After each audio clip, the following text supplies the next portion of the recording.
How could this happen to Mom? I had returned to my childhood home after a long time, only to find my mother's skeletal remains in the garden.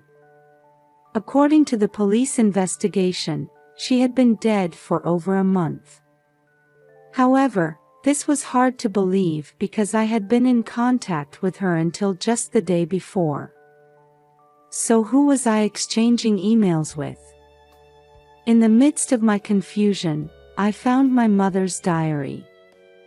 When I learned the terrifying truth written in it, I trembled with fear and anger. I had only ever seen my father's face in photographs. "Your father passed away in an accident when you were 1 year old," my mother often told me when I was little. I grew up in a single-parent household, but my mother worked tirelessly to put me through college. She was reserved yet strong and kind, my role model and emotional support. My husband, Pete, knew this and respected her, always treating her kindly. Pete was my college classmate, and we got married when I was 26.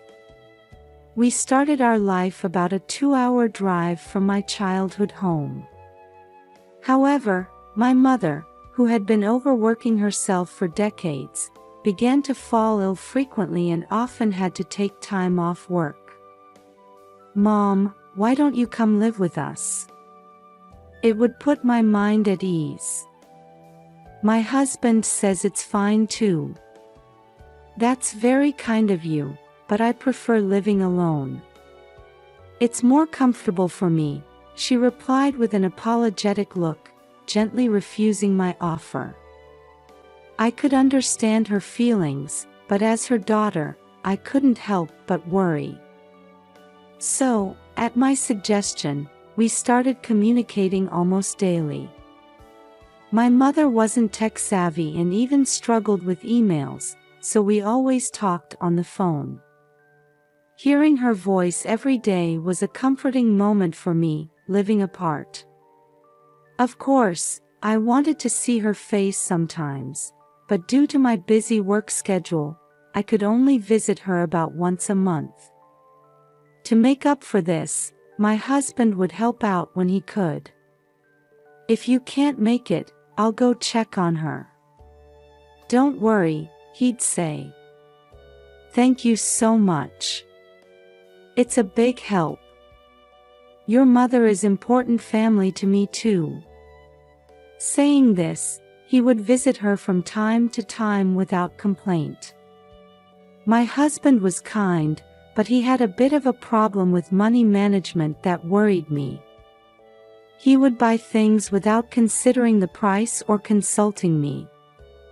We had argued about this many times, but his spending habits didn't improve, so I had to restrict his allowance. However, one day, I was shocked when I saw the credit card statement. "Why is the bill so high? It's over $1,000. "Oh, that's, Pete stammered, hanging his head. "This defeats the purpose of setting an allowance. What did you spend it on?"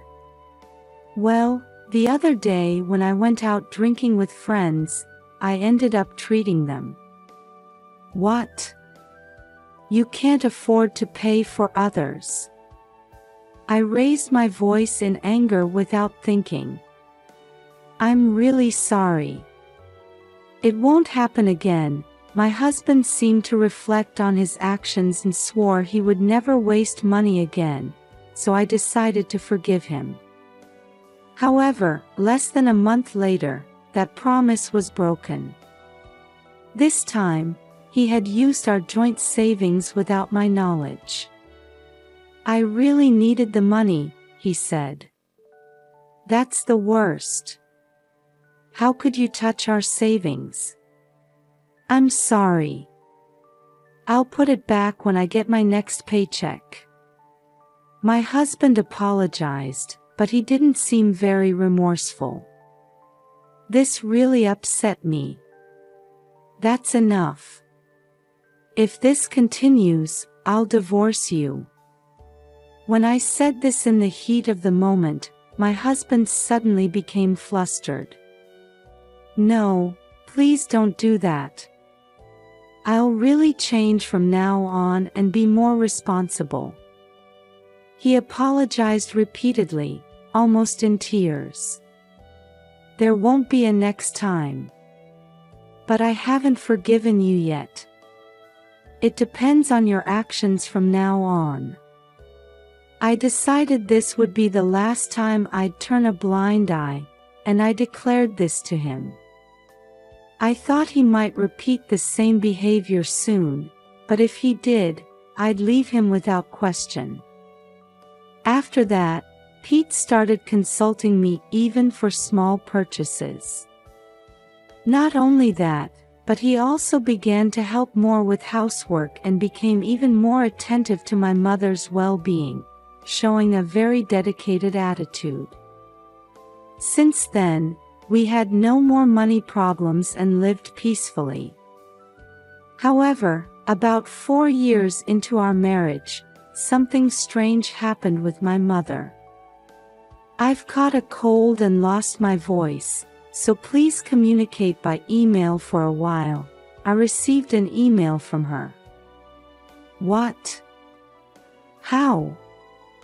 I was surprised by this sudden change, as she had never been able to use email properly despite my many attempts to teach her. But given the content, I became worried. "Are you all right? Should I come over now? I don't have a fever, and I don't want to risk giving you a cold, so you don't need to come." The replies came faster than I'd expect from my technophobe mother, which made me even more uneasy. Something felt off. I wanted to go to her house right away, but I was in the busiest period at work and couldn't find the time. "Should I go check on her instead?" my husband offered. "Would you? I'm sorry to always rely on you, but that would be a great help." I thanked my husband for his offer and asked him to go. The next day, he visited my mother. When I returned from work, he reported, her throat seemed to be in bad shape, but otherwise she was fine.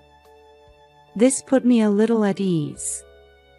But I hadn't been there in a while myself, so I decided I'd go see her face as soon as work settled down. Several weeks passed, and as the hot summer was coming to an end, there was a distinct feeling of autumn in the air, especially in the mornings and evenings. I was still only communicating with my mother via email, which made me feel somewhat lonely. My work had finally passed its peak busyness, and I unexpectedly got an afternoon off, so I decided to go visit my mother after a long time. I'll surprise her by showing up without notice, I thought. When I arrived at her house and rang the doorbell, there was no response. There didn't seem to be anyone home, so thinking she might be out, I used my spare key to enter and wait for her return. The house seemed dusty, as if it had been closed up for a long time, so I opened all the windows. Then, as I glanced towards the garden, I noticed that part of her vegetable patch, which was her gardening hobby, had been disturbed. Huh? Why is only that part messy? When I went out to the garden, I saw traces of digging in one specific area. Curious, I decided to dig there myself. To my horror, I uncovered a skeleton. Aya! I screamed, collapsing in fear. Shaking uncontrollably, I immediately called the police using my phone. While waiting for the police to arrive, I fearfully looked at the remains again and noticed something familiar buried with them. It was the necklace I had given my mother for Mother's Day. No, why is this here? Although I didn't want to believe it, the worst-case scenario flashed through my mind. Is this Mom? Faced with this unacceptable reality, I felt as if my body was slowly sinking into a deep swamp. 10 minutes later, the police arrived and began investigating the garden. Allison, are you okay? My husband, whom I had contacted, also arrived, and we were questioned about the situation. We told them that my husband was the last person to see my mother and that I had been exchanging emails with her until the day before. The police seemed puzzled by this information. According to the condition of the bones, she had been dead for over a month. Moreover, they couldn't find my mother's cell phone anywhere. But I was emailing with my mother. She was even considerate of how busy I was with work. Allison, that's enough. It's okay. I was in such shock that I couldn't think straight and could only cry.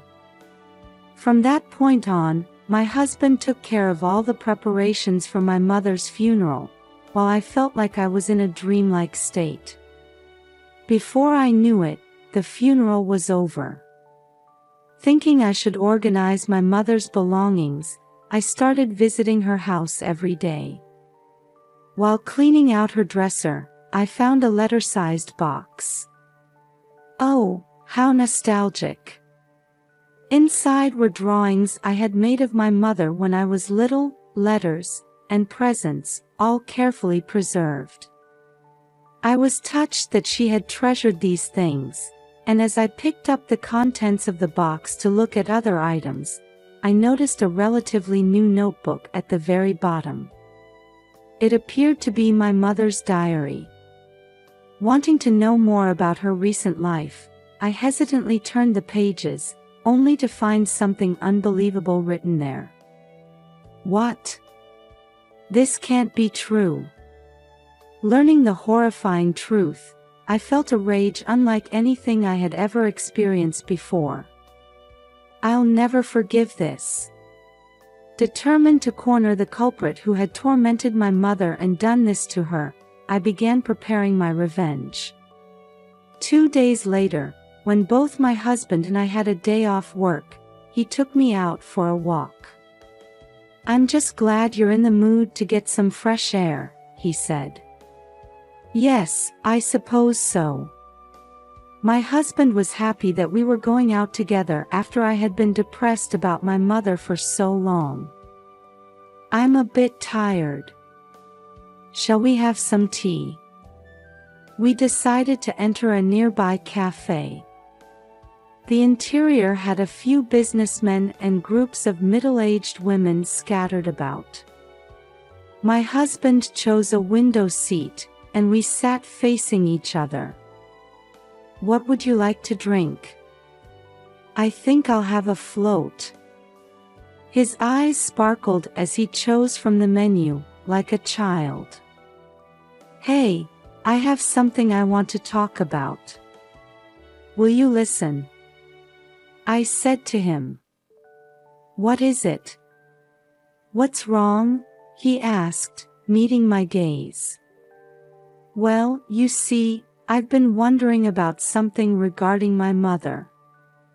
How is it possible that I was emailing her the day before she was found, when she had been dead for over a month?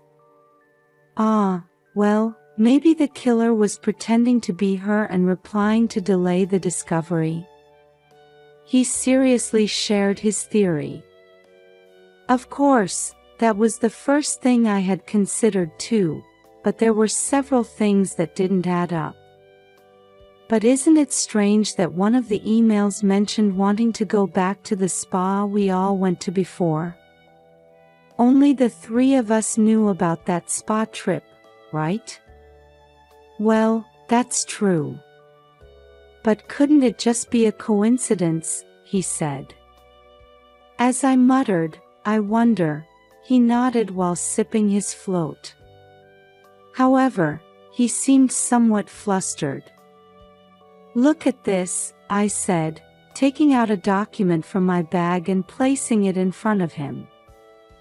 Mom seems to have been sick. I found this while cleaning out her things. It was a medical diagnosis. I hadn't known about it until I saw it, but my mother had an illness that required treatment. Did you know about this? I asked. No, I didn't, he replied. I see. When I called the hospital to confirm, they said my mother had stopped coming for appointments at some point. It seems she even quit her treatment midway. My husband crossed his arms, appearing to be deep in thought. Maybe she had her reasons, he suggested. Like not being able to afford the treatment costs. I ventured. Ugh, maybe. But there's no point in thinking about that now, is there? He looked troubled and gradually became more restless. I stared at him directly. You borrowed money from my mother, didn't you? Of course not. Why would I? Although he denied it verbally, he was clearly panicking. I want you to be honest. The truth is, you borrowed over $20,000 from my mother, didn't you? As I pressed further, my husband, either angry or defensive, stood up and slammed the table. How dare you suspect me? You're out of your mind to suddenly say such things without any evidence. Maybe you're the one who's a bit tired. My husband's aggressive voice instantly drew the attention of everyone in the cafe. Realizing this, he apologized and sat down, lowering his voice. The other customers quickly looked away, but they seemed interested in our conversation and were stealing glances while trying to eavesdrop.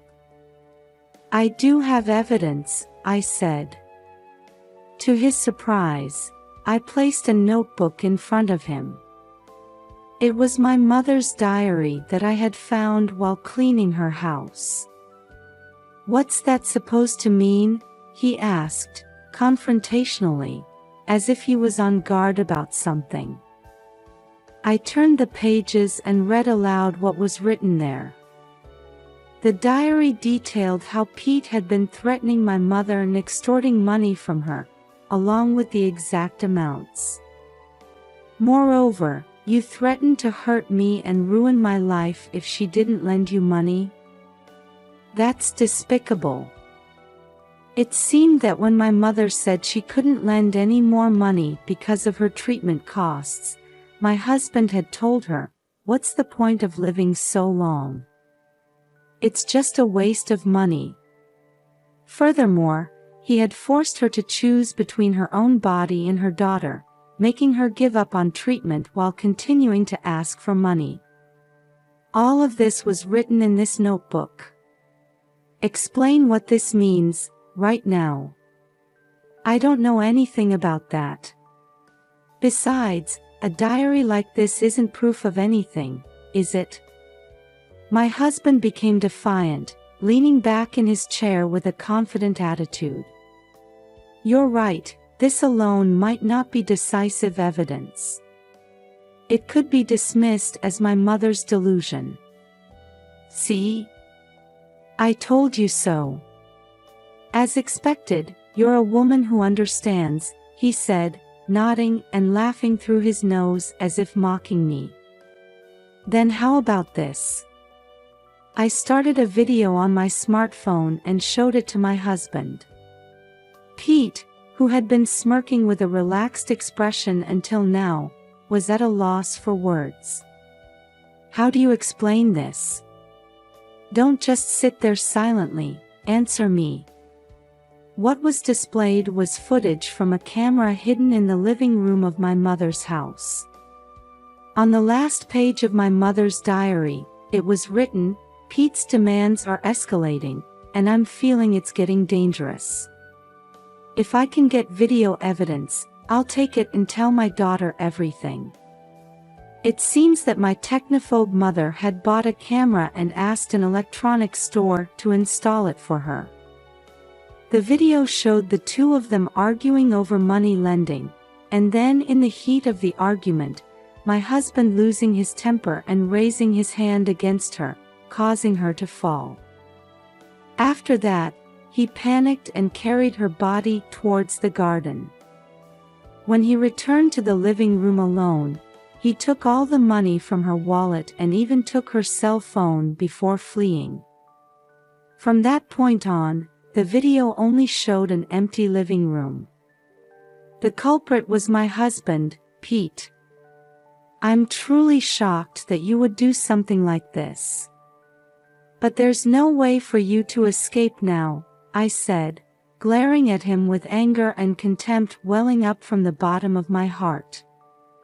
However, he didn't flinch and instead started shouting.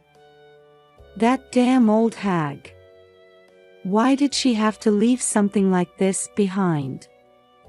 Why did you extort money from my mother? Huh? Of course, it's because I have debts.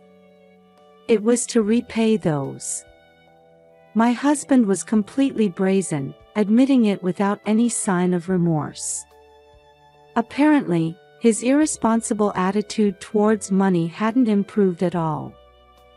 Unable to stop spending beyond his means, he had accumulated debts. I had to contribute to our household expenses after getting married, but I also had debts to repay. I was troubled too, you know. This was also why he had used our joint savings without permission. You pretended to be responsible in front of me, but behind my back, you were doing such things. Well, I had to act like a decent husband, or you said you'd divorce me. If that happened, I wouldn't be able to squeeze money out of your mother, right? That old hag was surprisingly hoarding money. Being a single mother doesn't mean you're poor, you know. When my husband started going to check on my mother on my behalf, he had secretly looked at her bank book that happened to be lying around.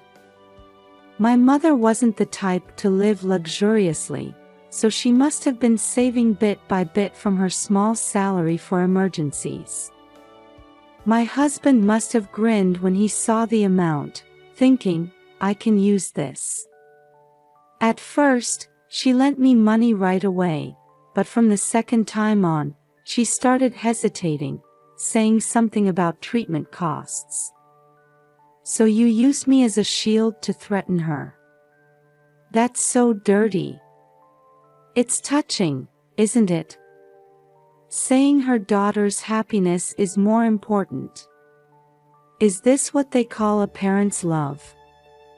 He grinned at me, but his face was utterly detestable.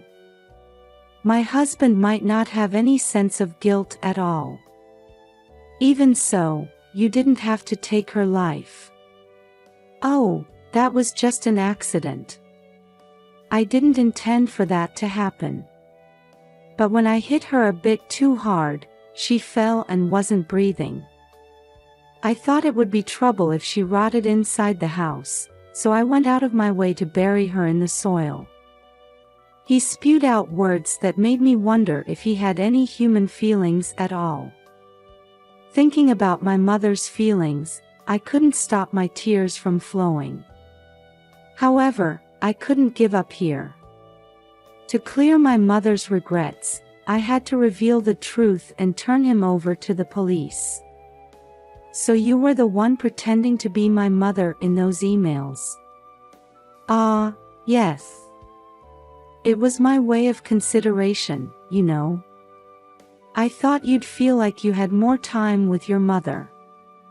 I don't need that kind of consideration.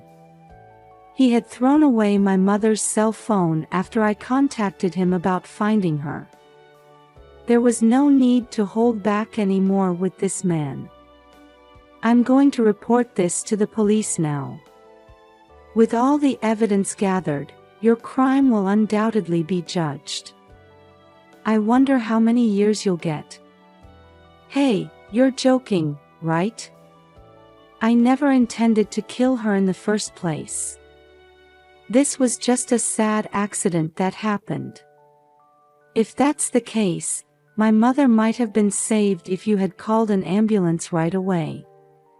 Your crime is grave for not doing that and instead doing what you did. Wait a minute. Please, not the police. We're husband and wife, aren't we? My husband suddenly changed his tune and started pleading with me. Did he really think I would choose not to report him in this situation?